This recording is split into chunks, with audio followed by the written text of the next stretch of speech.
It started before you even had words for it. You remember the sound before the meaning, the slammed door, the quiet after, the grown-up silence that asked too much of you.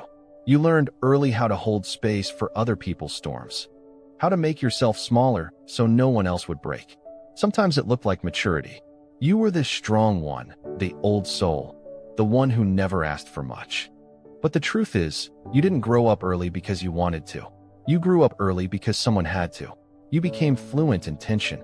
You could read a room faster than your own heart.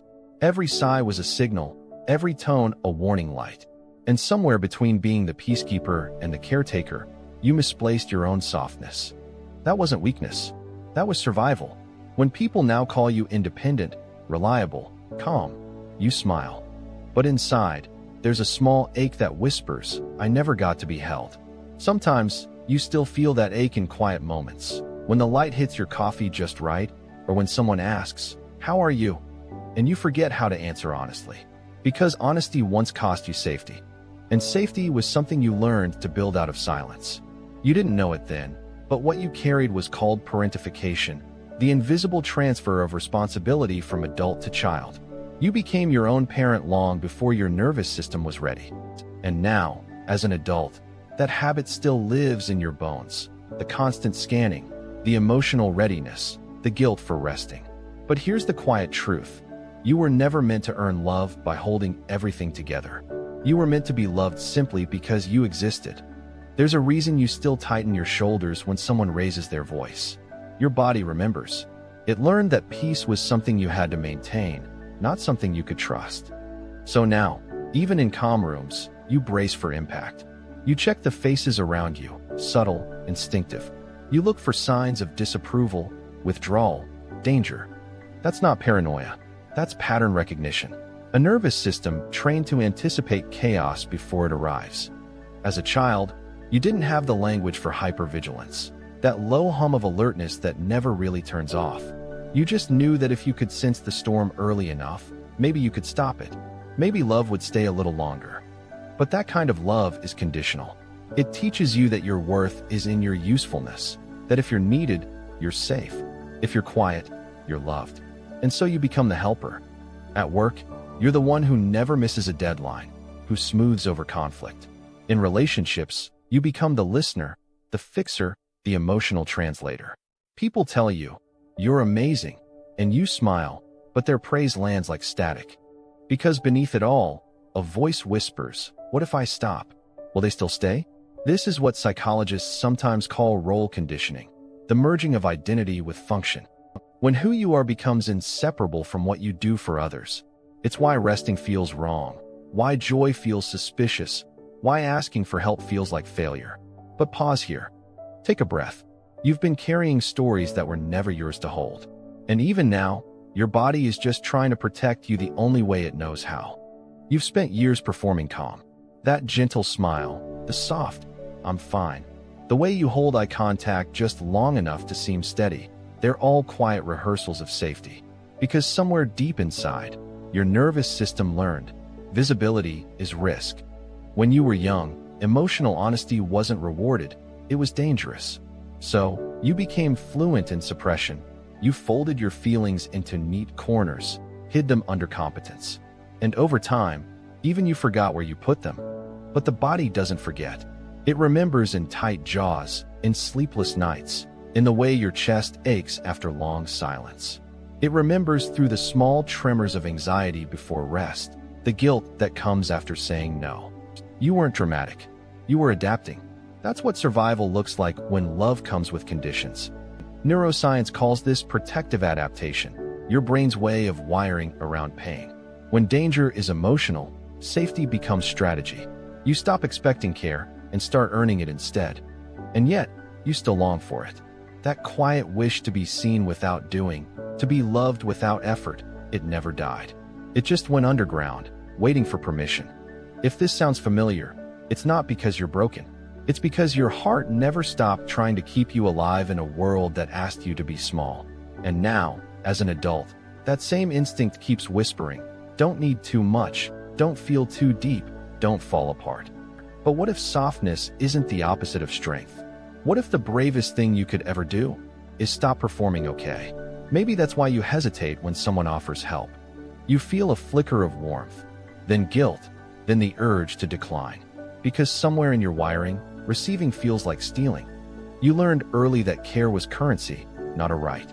In your friendships, you become the anchor, steady, available, endlessly giving.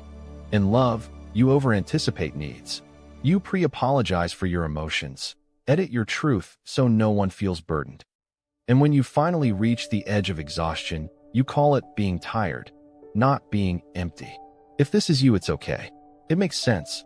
When a child grows up too soon, adulthood becomes a replay of duty.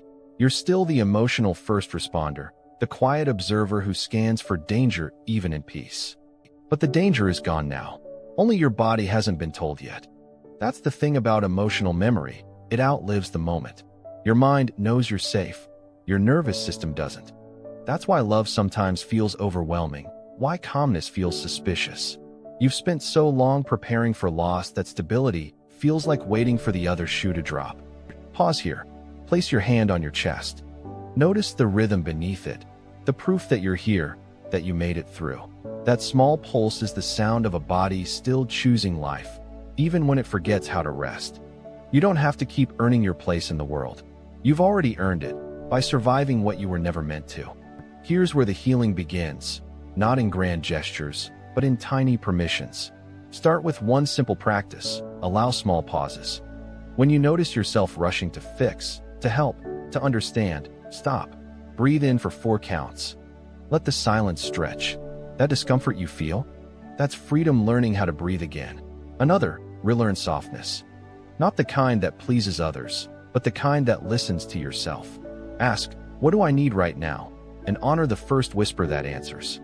You might feel selfish at first. That's just the ghost of old conditioning.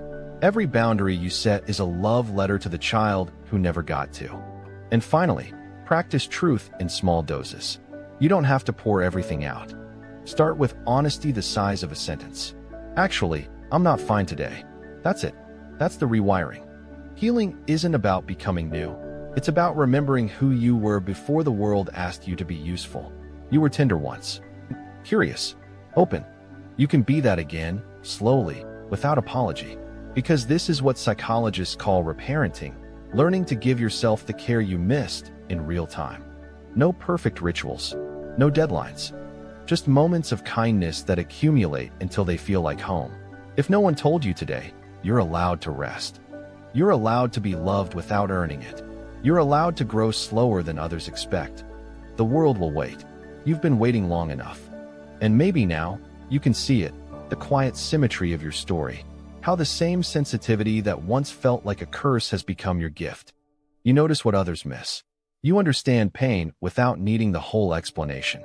You carry empathy like light through stained glass, fractured, but still glowing. You didn't just survive. You translated your survival into care. You became the friend who listens deeply, the partner who sees beneath words, the creator who gives language to what others can't describe.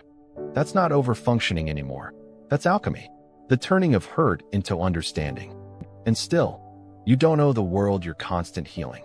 You're allowed to just exist, without purpose, without meaning, without fixing anything for a while. To sit under a soft lamp, hear the rain against the window, and feel safe in the quiet. That's what peace feels like. Ordinary, uneventful, enough. So when the old ache returns, when you feel that pull to shrink, to earn, to explain, remember this, you are not that child anymore. You're the adult who finally gets to choose. Look around your space. Find one object that feels like warmth, maybe a photo, a mug, a worn sweater. Hold it for a moment. That's the life you built. That's yours.